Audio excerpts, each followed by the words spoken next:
Paid to Take Control by Romilly King. Narrated by Gavin Mcallister. Prologue. Of all the agencies in the USA, Delphic is the best. We have the most repeat empters, the most loyal vendors, and our contract success rate is 93%. Nobody sells sex better than us.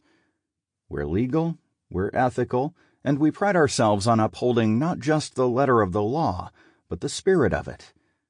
We're here to make sure that the people who choose to sell sex, for whatever reason, don't get exploited.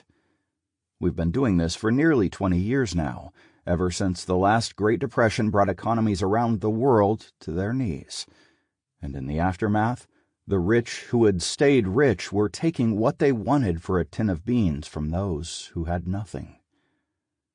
Not happening, we the people said, so we regulated food and sex, and in the whirlwind of legislation around that, the agencies were born to oversee and hold safe the contracts between those who sell sex and those who buy it.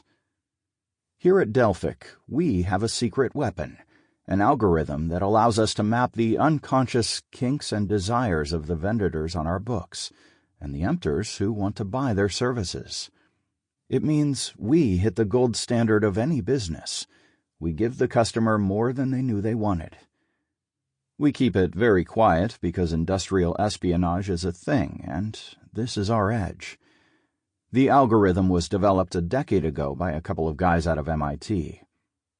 It's incredible what can happen when you throw a genius neurobiologist submissive and a dominant computer expert who aren't remotely kink compatible together at a time of their lives when their hormones are going bananas. They can generate amazing ideas in the pursuit of perfect pleasure. It's a shame, though. That genius submissive, he hasn't benefited from the software he developed. We just couldn't track down the right match for him. And that sucked, because he was one of the few that really suffered, caught in the mental health whirlpool of his unfulfilled sexuality. His needs were complex. He was submissive, bratty, masochistic, incredibly intelligent, driven in his work, desperate in his needs, and when it periodically all got too much for him, it was shady BDSM clubs, glory holes, gangbangs, and every mutation of unsafe sex until he broke. Eventually, his business partner decided enough was enough. Deliriously happy in his own relationship, Ash wanted the same for Brio. Sample complete. Ready to continue?